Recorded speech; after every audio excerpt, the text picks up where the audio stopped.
साथियों,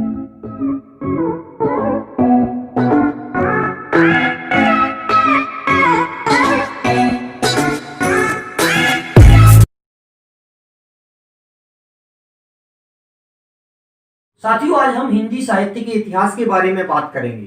हिंदी साहित्य के इतिहास को अनेक विद्वानों ने अपने अपने मतानुसार कई प्रकार से नामकरण एवं उसका काल विभाजन किया है, जिनमें प्रमुख रूप से आचार्य रामचंद्र शुक्ल, डॉक्टर रामकुमार वर्मा, राहुल सांकृत्यायन, डॉक्टर गणपत चंद्र गुप्त इत्यादि प्रमुख हैं।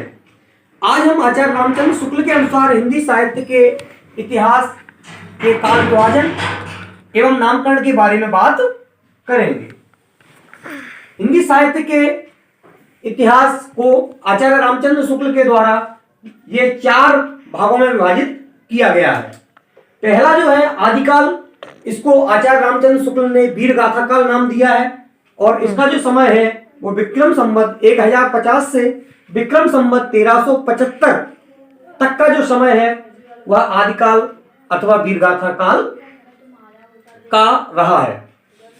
इस प्रकार से पूर्व मध्यकाल अथवा भक्ति काल, इसका समय विक्रम संवत 1375 से 1700 तक का जो समय है वह पूर्व मध्यकाल अथवा भक्ति काल कहलाता है। तीसरा जो काल है रीतिकाल, विक्रम संवत 1700 से विक्रम संवत 1900 तक का जो समय है वह रीतिकाल कहलाता है। आधुनिक काल विक्रम संवत 1900 से अब तक का जो समय है इस काल को आधुनिक काल कहते हैं। यह जो काल विभाजन है यह आचार्य रामचंद्र शुक्ल जी के द्वारा दिया गया काल विभाजन है।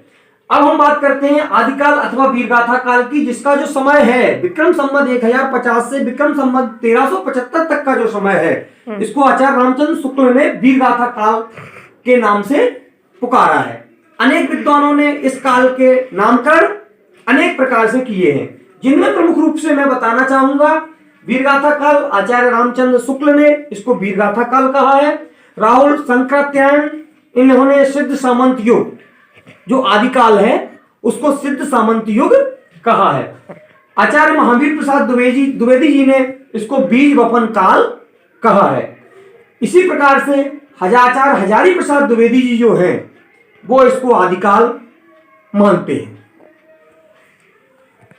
तो आदिकाल का जो समय है वो 1050 से विक्रम संवत 1375 तक का जो समय है वह आदिकाल कहलाता है। आदिकाल के प्रमुख कवि और रचनाओं के बारे में हम बात कर लेते हैं। तो आदिकाल का जो प्रमुख कवि हैं वो चंद्रवरदाई आदिकाल के प्रमुख कवि हैं और उनका जो रचना है वो पृथ्वीराज रासो, सम्राट पृथ्वीराज के जीवन पर आधारित रचना है। दूसरा जो है दलपत विजय जो कवि हैं उनके द्वारा लिखा गया है खुमान रासो। इसी प्रकार से नरपति नालाह, इन्होंने बीसल देव रासो की रचना की है और जगनक, इन्होंने परमाल रासो और आलखंड की रचना की है। अब हम हिंदी साहित्य के आदिकाल की जो विशेषता है उसके बारे में बात करेंगे। तो इस आदिकाल में जितने भी कवि हुए हैं वे चाड़ अथवा भाट प्रवृत्ति के थे। दूसरी बात है कि वीर रस और श्रृंगार रस की प्रधानता इस काल की रचनाओं में पाई जाती है।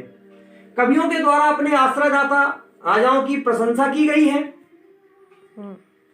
युद्ध का बिल्कुल जो चित्रण है वो सजीव किया गया है।